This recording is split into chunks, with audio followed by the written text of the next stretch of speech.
Good morning all of you student. आज हम पढ़ेंगे 7th standard Hindi grammar. First पर है व्याकरण विभाग 1 पर है संज्ञा। आज हम पहले संज्ञा को देखेंगे। संज्ञा किसे कहते हैं, संज्ञा कितने प्रकार के होते हैं। ठीक, पहले संज्ञा। संज्ञा किसे कहते हैं? आप किस नाम से जाने जाते हैं? अपने नाम से ना, आपका कोई ना कोई नाम रहता है ना। कहीं आप जाते हैं तो उस स्थान के नाम से ही आपको मतलब मालूम होता है, या किसी को बताते हैं कि हमें वहाँ जाना है। तो यहाँ जो दुनिया, पूरी दुनिया की बात कर रही हूँ कि यहाँ किसी न किसी वस्तु का या जगह का या व्यक्ति का, पशु का, पक्षी का, यानी कुछ न कुछ नाम रहता है जिससे उनकी पहचान बनती है। हमारी पहचान किससे है? हमारे नामों से होती है। हमारे नाम से हमारी पहचान होती है, हैं? तो ऐसे ही जो संज्ञा है, तो संज्ञा की मैं अभी परिभाषा आपको लिखवाऊंगी। पहले इसको देखिए कि नीचे दिए हुए वाक्य पढ़िए। क्या है? नीचे दिए हुए वाक्य को पढ़िए। अजय विनोद से मिलने आया। क्या दिया है? तो अजय क्या है? किसी का नाम है ना। अजय और विनोद दोनों नाम क्या है? किसी का नाम है, किसी व्यक्ति का नाम है। अब यहाँ सेकंड पर देखो, सियार ने सिंह की नकल की। सियार और सिंह ये क्या है? दोनों पशु हैं। ये किसी जानवर का नाम आया है ना, सियार और सिंह। मैना गाती है। मैना क्या है? किसी पक्षी का नाम है मैना। मेज पर पुस्तक रखी है। अब इसमें क्या दिख रहा है? मेज कोई वस्तु है, पुस्तक भी क्या है? वस्तु है, जिससे हम पुस्तक से ज्ञान प्राप्त करते हैं, पढ़ाई लिखाई करते हैं। तो यहाँ मेज और ये जो है पुस्तक, ये वस्तु का नाम है, किसी वस्तु का ही तो नाम है। और इधर देखो, आज मैदान में बड़ी भीड़ होगी। मैदान भी जो है किसी स्थान ही है ना, एरिया का नाम। मैदान, भीड़, समूह का नाम है ना यह। तो ये सब क्या है? ये जो है संज्ञा है। ये भीड़ भी किसी चीज़ का नाम है, मैदान भी है। 6 पर देखो, उन दोनों में गहरी मित्रता थी। उन दोनों में गहरी मित्रता। मित्रता भी एक भाव का नाम आया है। भाव, यहाँ भाव भी है ना। वह ईमानदारी नहीं छोड़ेगा। यहाँ ईमानदारी भी क्या है? एक भाव है, भाववाचक जो है यह संज्ञा है। किसी भावना से जुड़ी हुई ईमानदारी है, यह नाम है। इस नाम से हम जानते हैं कि ईमानदार व्यक्ति अच्छा होता है या क्या होता है। बचपन लौटकर नहीं आता। ये बचपन क्या है? यह भी एक अवस्था है। क्या है? एक अवस्था का नाम है। ऐसे हम कहते हैं ना, बचपन अवस्था, किशोरावस्था, युवावस्था, ऐसे बोलते हैं ना। आप लोग किस में आते हो? बचपनावस्था में आते हो। अभी आप लोग किस में आओगे? बचपनावस्था, किशोरावस्था। ये सब क्या है? एक अवस्था का नाम है। तो कभी किसी अवस्था की जानकारी लेना है तो मान लीजिए नाम तो को बोल के ही तो उसका मतलब मीनिंग समझेंगे। तो यहाँ ये सब संज्ञा है। क्या है?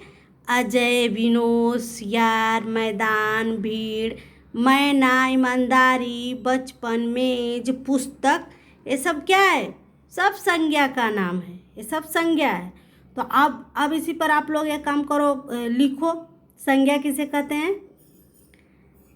किसी वस्तु, पशु, पक्षी, वस्तु, स्थान, गुण, भाव या अवस्था के नाम को संज्ञा कहते हैं। आया समझ में ना? यह किसी दशा का वर्णन हुआ है, दशा का नाम आया है, अवस्था का नाम आया है, किसी व्यक्ति का नाम। देखो विनोद अजय क्या है, किसी व्यक्ति का नाम है। सियार जो है सिंह, ये पशु का नाम है। मैना क्या है, पक्षी का नाम है। और मेज क्या है, मेज और पुस्तक वस्तु का नाम है। तो ये सब जो है संज्ञा है। तो संज्ञा किसे कहते हैं, संज्ञा किसी व्यक्ति, पशु, पक्षी, वस्तु, स्थान, गुण, भाव या अवस्था के नाम को संज्ञा कहते हैं। जैसे सीता, गीता, गाय, हिमालय, बचपन, नदी, काला, ये सब क्या है, सब संज्ञा है। अब हम देखेंगे संज्ञा के प्रकार। अब क्या देखेंगे, संज्ञा के प्रकार।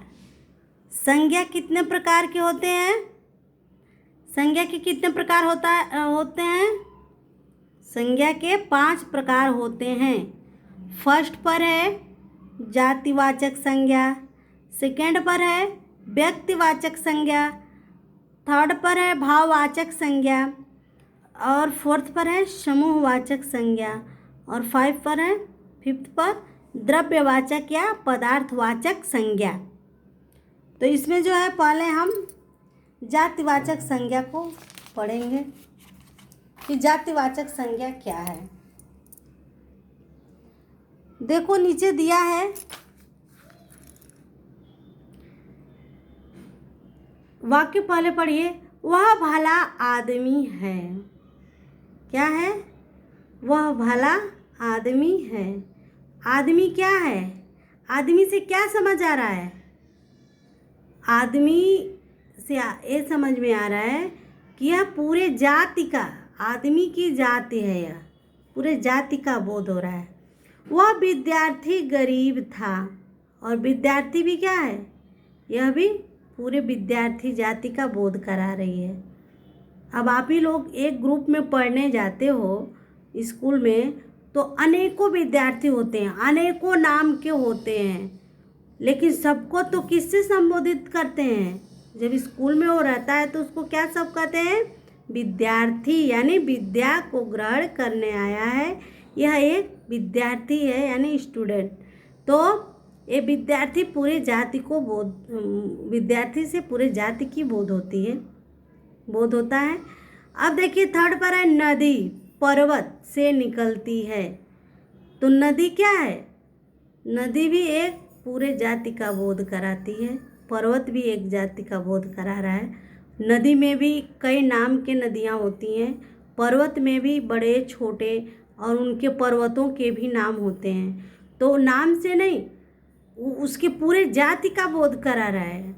नदी कोई भी हो, गंगा, यमुना, कृष्णा, जो भी है, उसको बस नदी नाम से, वो सब में जो कृष्णा, गोदावरी, गंगा, यमुना, जो भी नदियां हैं, ये सब किस में आती हैं, नदी जाति में आती हैं, उनका जाति क्या है, नदी है। तो ऐसे ही पर्वत का भी है। लड़का बहुत पुस्तक पढ़ रहा था, फोर्थ पर क्या है, लड़का पुस्तक पढ़ रहा था। तो लड़का भी तो है, लड़का भी पूरे जाति का बोध करा है, पुस्तक भी वही है। नगर में एक संत आया, सिंह ने बैल को मारा। आया समझ में? 6 एग्जाम्पल दिया हुआ है, वाक्य दिया है। अब इसमें हम समझेंगे ऊपर के वाक्यों में आदमी, विद्यार्थी, नदी, पर्वत, लड़का, पुस्तक, नगर, संत, सिंह और बैल, ये रेखांकित शब्द संज्ञाएं हैं। क्या हैं? ये संज्ञाएं किसी खास व्यक्ति, प्राणी, वस्तु या स्थान को सूचित नहीं करती हैं, पर यह क्या करती हैं, पर एक ही जाति विशेष के सर्वसम्मत नाम का बोध कराती हैं। कैसे? आदमी संज्ञा का प्रयोग किसी भी आदमी के लिए किया जा सकता है, और प्रत्येक विद्यार्थी को क्या कहते हैं, विद्यार्थी कहते हैं। प्रत्येक नदी को नदी कहा जाता है, प्रत्येक पर्वत को पर्वत कहा जाता है। हर लड़के के लिए लड़का शब्द का प्रयोग होता है, चाहे वह गोरा हो, काला हो, लंबा हो, नाम कुछ भी हो, लेकिन जब लड़का रहेगा तो उसको क्या कहेंगे, लड़के के नाम से ही कहा जाता है। उस पुस्तक शब्द से किसी भी पुस्तक का बोध होता है, वह पुस्तक ही होती है, चाहे रामायण हो, गीता हो, चाहे हिंदी हो, मराठी हो, संस्कृत हो, मैथ हो, ये सबकी बुक पुस्तक क्या है, पुस्तक के नाम से ही उसको जाना जाता है कि वह भी क्या है, एक पुस्तक है। प्रत्येक शहर को शहर या नगर कहते हैं। संत शब्द का प्रयोग किसी भी संत के लिए होता है। संत कोई भी संत हो, कोई भी महात्मा हो, लेकिन उनको जो है संत महात्मा के नाम से ही मतलब जाना जाता है, क्योंकि उनका नाम कुछ भी हो। आजकल देखते हैं ना, आसाराम बापू और सच्चिदानंद जी और अनेकों प्रकार के जैसे संत हुए हैं, तो उन संतों में ये सब संत ही हैं, सबको संत के नाम से ही संबोधित किया जाता है, जाना जाता है। किसी भी एक सिंह को सिंह और हर बैल को बैल ही कहते हैं। किसी भी एक सिंह को क्या कहते हैं, कोई भी सिंह हो उसको सिंह ही कहेंगे और हर बैल को बैल ही कहेंगे, चाहे वो किसी भी नस्ल का बैल हो, चाहे वो वाइट हो, चाहे ब्लैक हो, चाहे वह मतलब फिजिशियन हो, चाहे कोई भी मतलब हो, वो बैल तो बैल ही होता है। उसको वो बैल के कैटेगरी में ही आता है, कैटेगरी में आता है बैल के। तो अलग अलग कैटेगरियाँ होती हैं। अब देखेंगे, इस प्रकार इन रेखांकित संख्याओं में से प्रत्येक संज्ञा अपने वर्ग या अपनी पूरी जाति को सूचित करती है। जाति सूचक होने के कारण ये सभी संज्ञाएं जातिवाचक कहलाती हैं। ये सभी संज्ञाएं क्या कहलाती है, जातिवाचक कहलाती है। पहले आप लोग एक काम करो कि जातिवाचक संज्ञा का परिभाषा लिखो।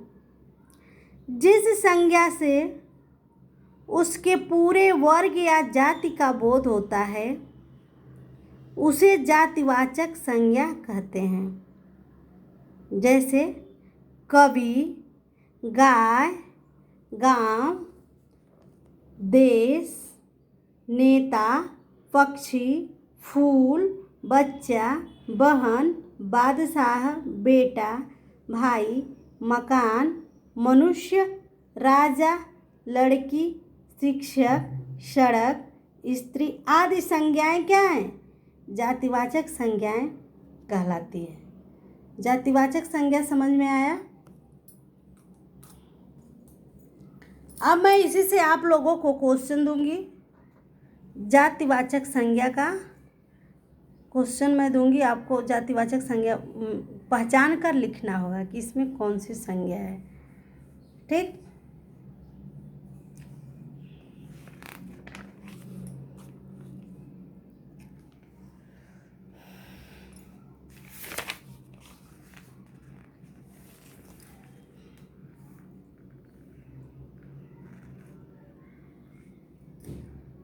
लिखिए आप। पेड़ पर दो पक्षी बैठे हैं।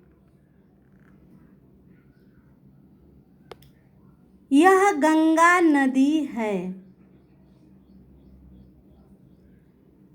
थर्ड पर है, शुभम विद्यालय जाएगा।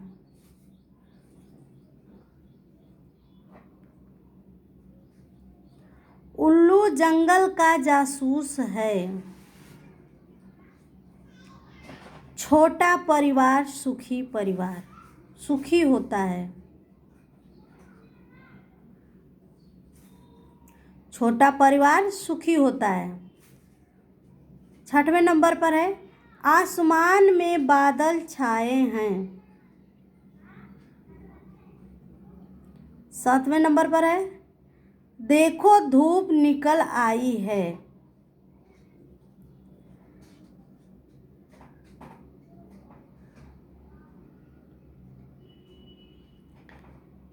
नौवें नंबर पर है, अरे 8वें नंबर पर, मेरा गांव से शहर में आई। सॉरी बेटा, मैं गांव से शहर में आई।